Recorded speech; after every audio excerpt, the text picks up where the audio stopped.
বাংলার সেরা খেলা ফুটবল, আর ফুটবল খেলার প্রতি যুব সমাজকে এগিয়ে নিয়ে আসার লক্ষ্যে শারদীয়া সংহিতা কাপ ইন্টার ক্লাব পুরুষ ও মহিলা নকআউট ফুটবল টুর্নামেন্ট 2025 সোমবার আনুষ্ঠানিকভাবে খেলার শুভারম্ভ হলো উত্তর দিনাজপুর জেলার ইসলামপুর তিস্তা ময়দানে। এদিন প্রথমে ইসলামপুর থানা থেকে একটি বর্ণাঢ্য শোভাযাত্রা বের করা হয়, যে শোভাযাত্রায় উপস্থিত ছিলেন রাজ্যের মন্ত্রী গোলাম রব্বানী, ইসলামপুর পুলিশ জেলার পুলিশ সুপার জবি থমাসকে, অতিরিক্ত পুলিশ সুপার ডেন্ডুপ শেরপা, মহকুমা তথ্য সংস্কৃতি দপ্তরের আধিকারিক শুভদীপ দাস সহ অন্যান্য পুলিশ আধিকারিকেরা। এদিন এই শোভাযাত্রা থানা থেকে শুরু হয়ে ইসলামপুর তিস্তা ময়দানে গিয়ে শেষ করা হয় এবং সেখানে আনুষ্ঠানিকভাবে খেলার উদ্বোধন করা হয় আজ। তার পাশাপাশি এদিনের এই উদ্বোধনী খেলায় উপস্থিত ছিলেন ইসলামপুরের মহকুমা শাসক প্রিয়া যাদব, ইসলামপুর পৌরসভার চেয়ারম্যান কানাইয়ালাল আগরওয়াল সহ অন্যান্যরা।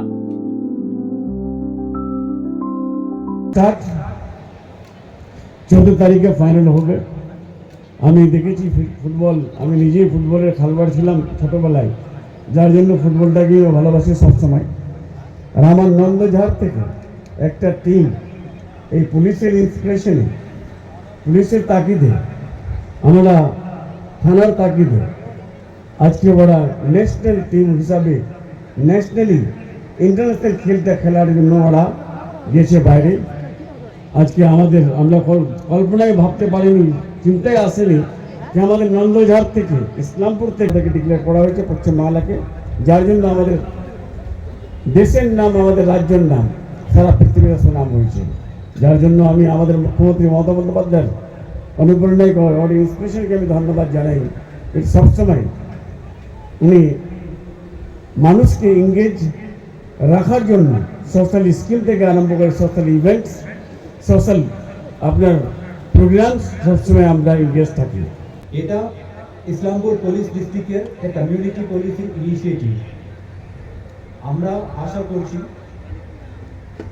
এই খেলাগুলো আমাদের ইয়াং জেনারেশনের একটা নতুন অ্যাডিকশন তৈরি করবে। আমরা সবসময় বলে আমাদের একটা শুদ্ধি ইনিশিয়েটিভ এখন চলছে। আমরা সবসময় বলে if we want to, we have to have some addiction, মানে মানুষ আছে, মানুষের কিছুটা নেশা রাখতে হয়। আমরা অনেক সময় বোর হয়ে যাই, life is like that. So আমরা যদি অ্যাডিকশন রাখতে চাই, the best addiction is always sports, physical activity. Bureau report, উত্তর বাংলা সংবাদ।